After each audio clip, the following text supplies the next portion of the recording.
Hey guys, and welcome to the first video of a new series I'll be doing where I take crypto concepts and I try and break them down into beginner, intermediate, and advanced levels. The main point of this series is to try and fill some of the gaps I have to leave in my main videos just so that they'll stay under the 20-minute length. To kick this series off, I'll be going back to basics and covering blockchains and blocks. At the core of pretty much every currency in the crypto space, there is a blockchain, where the blockchain is just a ledger of information. Every block in this chain is just an identifier and a link to the previous block's identifier. This means that from any block in the chain, you can traverse backwards through the previous block's identifiers all the way back to the first block in the chain, or the genesis block. To create an identifier for each block, a hashing algorithm is used. Hashing algorithms produce a string of fixed length from a collection of data. Hashes can be symmetric or asymmetric, which basically means that they can either be turned back into their original data by use of a key, or they can't. Now, various different chains use various different data in their hashes to create each block's identifier,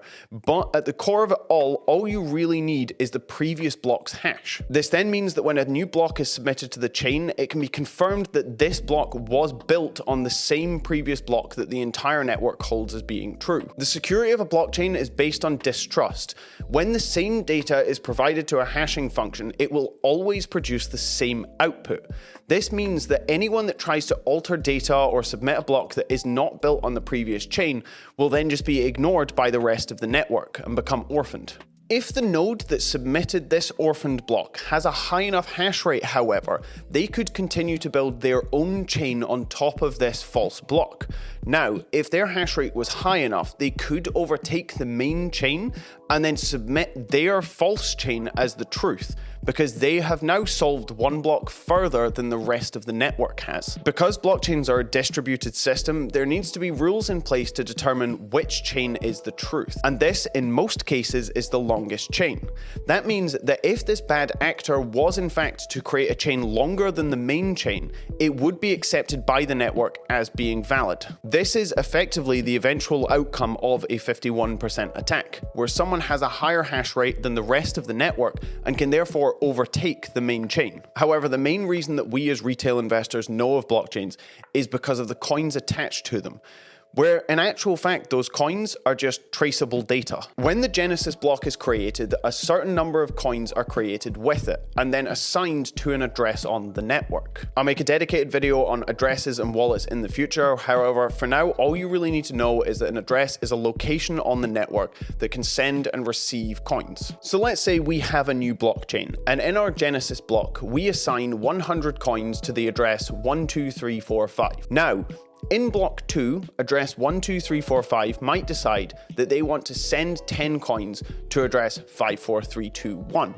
Well, first we would have to check that they actually have those coins. All we have to do is look back along the chain to make sure that address 12345 has at some point received enough coins to send 10 of them to 54321. If this is in fact the case, which it is in our example, the person producing block number 2 would then add an extra piece of data into the block that says that 12345 sent 10 of his coins to 54321. This would then repeat, where those 100 coins would just be passed back and forth between different addresses on the network with each block. As I mentioned before, because future block hashes are generated using previous block hashes, changing a block in the past would affect all future blocks. This is why transactions are not considered final until they are multiple blocks deep. This is because two block producers could produce valid blocks at exactly the same time. They would then continue to create blocks based on those blocks they've just created. This means that if you submitted a transaction that for some reason one validator included but another didn't, you couldn't be sure that you weren't on a side chain until your chain is X layers deep. Once you have, however, reached a number of layers deep of blocks, you can be fairly confident that transaction won't be reversed by another miner or producer coming in with a new version of the chain. Sidechains, however, can commonly be confused with forking. However, they are not the same. Sidechains can happen naturally during block production, where two producers may come out with a valid block at exactly the same time as I mentioned, or through bad actors. However, forking is when there is an actual change in the software that the nodes are currently running. In theory, a blockchain could be run on a single machine. However, to add resilience and usefulness, normally they are distributed. This distribution then means that all nodes need to be running the same software, whether this is in a decentralized capacity or whether all nodes are owned by the same company. This then means that if a single node's software is changed, there needs to be an agreement among the network that everyone is going to start using this new node software. Now, I'm not going to go into any detail on how governance and agreement occurs because it varies for every single blockchain.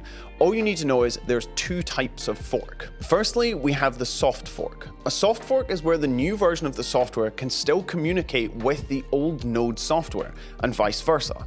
This is normally done when there's new features to be added that don't fundamentally change the rules of that blockchain. Bitcoin's SegWit soft fork is an example of this. The code for SegWit was implemented in a very specific way, so that old node softwares could still validate blocks, they just couldn't see every field contained within those new blocks. This means that every node is still working on the same chain regardless of which node version they're running, just the newer ones can see more data contained within each block than the old ones can, but that doesn't mean that the old blocks can't still validate transactions. On the other hand, a hard fork is when something changes within the node software that invalidates a fundamental rule of that blockchain. This is effectively what happened when Bitcoin forked into Bitcoin Cash. In the case of Bitcoin Cash, some people in the community believed that the way to solve Bitcoin's scaling issue was simply to increase the block size. Now, without getting into whether or not that was a correct solution or not, any blocks produced by this new node software were just flat out rejected by the old node software because a fundamental rule and one of the items on the checklist for ensuring that a new block is valid had been broken. This new node software could only communicate with other nodes running the new software, and the old software could only communicate with nodes running the old software. This then meant there was two chains running in parallel with no way to ever unify them again. In the case of a hard fork, you end up with two chains running side by side that share a history up until the point that they forked. However, due to changes within the node software, there is no way for them to then unify again. So I hope you guys enjoyed this video. As I said, I imagine most of you probably already know the information that was contained within here. However, I'm trying out the new format, so please, if you did enjoy it, leave me a like and a comment down below, and don't forget to subscribe. Thanks, bye.